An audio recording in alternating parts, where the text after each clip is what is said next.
history chronologically. And I've used this book right here, Mystery of History. That's what I used for a few years because I really love that she ties history into our Christian history. But the only thing I don't like is her chapters can be kind of long and tedious. And then the audio version isn't my favorite to listen to. So I think she needs to get a new audio version because I would listen to that. And that would help with our whole chronological history teaching because she does do a good job of covering. It's very exhaustive. She covers everything. So then when we kind of got bored with Mystery of History, we started using basically just a book list. I would put together a book list of all the books that were on the subject. And I know the Ambleside Online kind of does the same thing that's free online. And so we would just read a lot of books and do a lot of projects. So then I started basically writing down what we were doing with the Peaceful Press. So last year we used the Playful Pioneers, and this year we're using the Precious People. And so there's teaching chronologically, there is using living books, and so with the Precious People and the Playful Pioneers, we center our studies around great read-alouds. And we read so many books last year trying to find great read-alouds for the Precious People. Because with the Playful Pioneers, it was easy. It was the Little House on the Prairie books, and they're classic children's books, and I really felt like it's great for every family to read them. There's so many projects that they spur. It was amazing. But I've kind of not loved ancient history because so often the stories are a little bit dark and serious. So the living books that we used for the Precious People, we worked really hard to find a little bit lighter versions of ancient history, a little bit happier stories. So we're using these books by Jean Bendick, Herodotus and the Road to History, and there's a couple others. And we started out with the All of a Kind family, and it's not ancient history, it's based actually in modern New York, but it was kind of fun to go from the Playful Pioneers with the Little House on the Prairie book to a family really similar that's just, maybe 30 years later, maybe even less, living in New York City. And what happens in the All of a Kind family is they talk a lot about their Jewish festivals, which are all based in ancient history. So it makes a really seamless transition to studying about some of the Jewish feasts and other ancient festivals that we wanted to cover as a family in this year of ancient history. So I would call the Precious People kind of world history light. Basically, it's an introduction. So we do chronologically, we use living books, and I feel like living books are a big part of why my daughter got the highest scores in her class in her law school, why my children have been able to do really well in school despite my kind of laid back homeschooling, is because we just read a ton. We don't watch a lot, but we read a lot. So we teach chronologically, we use living books, and then we also memorize. And I love, because of the year with the Playful Pioneers, I can recite Emily Dickinson's poem, Hope is a Thing with Feathers that perches in the soul and sings a tune without the words and never stops at all. There's a lot of poems that I memorized last year because of the Playful Pioneers and just the engaging poems that are included. So we memorize poems, we memorize speeches, we memorize Bible verses. The Classical Conversations app is kind of helpful for memorizing. Also the Schoolhouse Rock videos, because they both use a little bit of song. I know some developmental, occupational, neurodevelopmentalist therapists of all sorts don't like memorizing to song because it puts in this one part of the brain. Oh, thank you, Britt. But basically, when we memorize to song, it is easier to retrieve in one part of your brain. So for things that aren't the ABCs, for instance, it's super helpful. And Britt, I can sing the preamble to the United States Constitution because of Schoolhouse Rock. So I do appreciate how easy it is to keep things in your head when you memorize a song. So we use teaching chronologically, we use living books, we memorize beautiful poems and verses, and in both the Precious People and the Playful Pioneers, we include a lot of great Bible verses, poetry, psalms. In the Precious People, we also focus on Proverbs.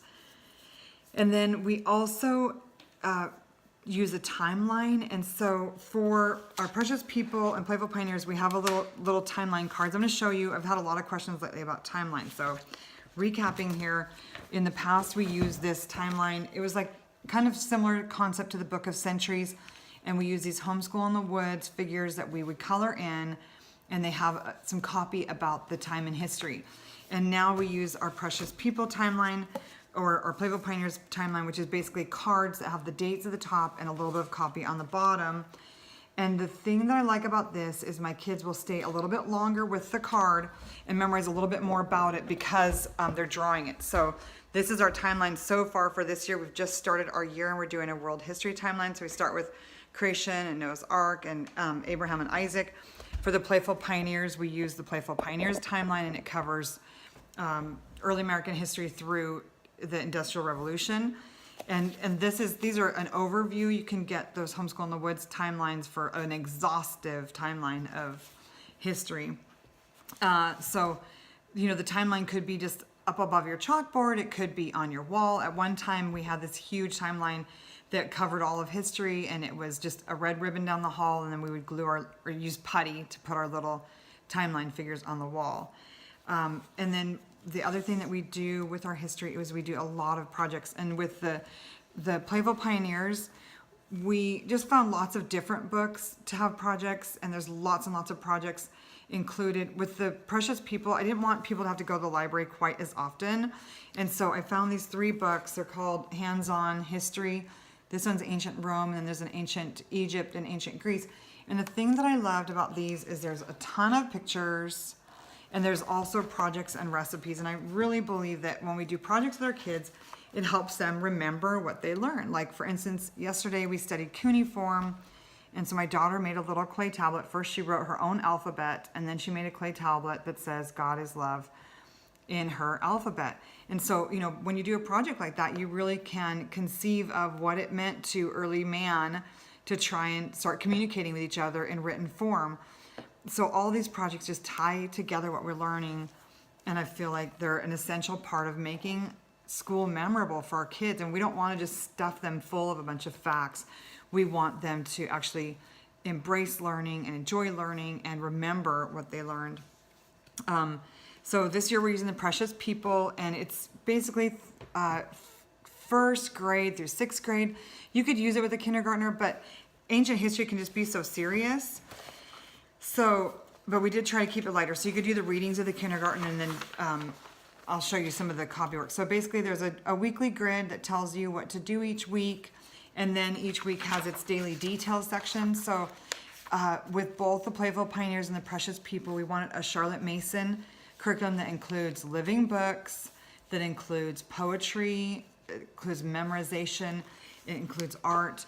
And so we have the main parent guide, then there's an art file, and it has different artworks either from ancient history, like this, our first painting of the week was the Garden of Eden by Isaac Van Oosten. So there's an art piece to study each week that goes along with what we're learning. And then there's also student sheets in print and cursive that include a quote or a poem. And we have an Aesop's Fable included for each week. And then the copy work for your student is the Aesop's Fable moral. And then there's a little line drawing so they can either color or practice line drawing. And one thing I love about the Aesop's Fables that we included is, if you know anything about Institute for Excellence in Writing instruction, what they have you do is they have you do keyword outlines of short paragraphs, and then you rewrite in your own words. So that's part of what we're doing with the Precious People, is just making an outline of our Aesop's Fables and rewriting it in our own words.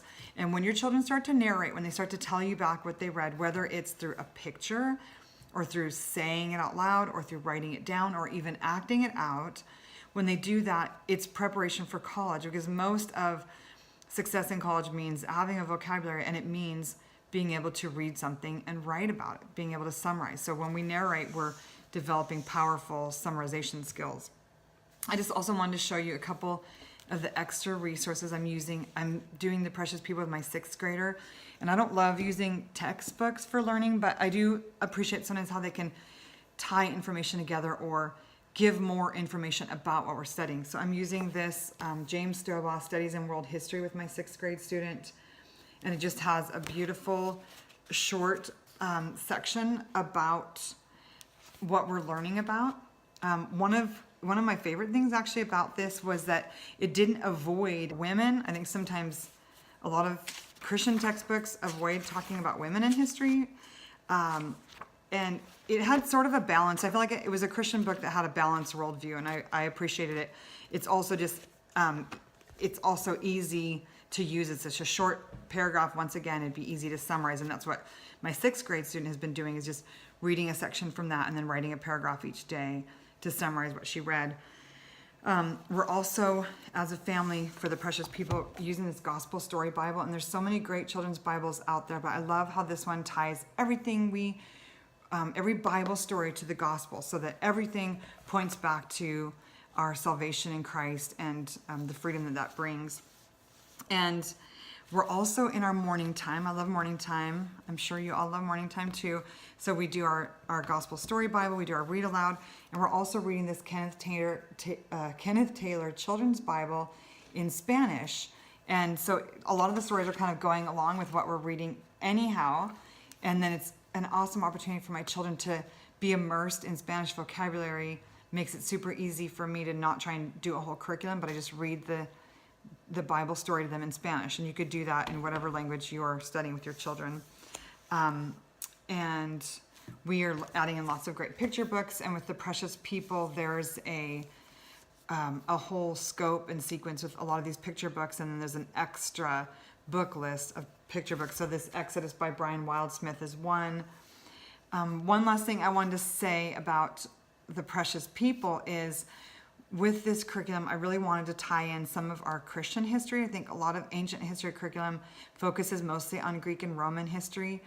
But if we are Bible readers, then we're coming from a long line of Bible readers or Bible believers or people of the book, so to speak. So we're studying Jewish history and we're studying some Catholic history because they were the first believers.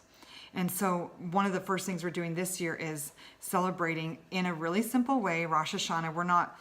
We aren't religious about anything, and I don't understand the holidays deeply enough to get super into it, but Rosh Hashanah is all about the birthday of the world, and it's all about kind of examining your life and in a sense asking God, what can I do this year to glorify you better or to do better? And I was talking to my children about that. I mean, we as believers get to do that in a sense every day. Every day God's mercies are new. If we have a bad homeschool day, tomorrow's a new day. So we don't have to wait till, once a year to examine our hearts. But every day we get to have a new day and have a new start. But for Rosh Hashanah, with my kids the other morning, we just sat there and turned on some music and asked, I just asked my kids to pray and ask God, what are the goals that he wants you to have this year? What are some of the things that he wants you to focus on this year? And so it's just a really sweet way to tie in the concepts of Rosh Hashanah and the birthday of the year and this self-examination with making some goals in our own family and examining our own lives and how we can press in a sense, to live in a way that glorifies God. So I'm really excited about this year actually with world history, and I know a lot of you are using the Playful Pioneers, which the poetry in there was just so. I was going through my children's schoolwork from last year this morning, and just again, I wish I could read that poetry every year because it's so heartwarming and kind of soul stirring. I think that we don't always understand or recognize what we're doing. Like, we're not just helping our children learn to read and write. We are creating a culture in our homes. We are teaching them to love what is good and true and lovely.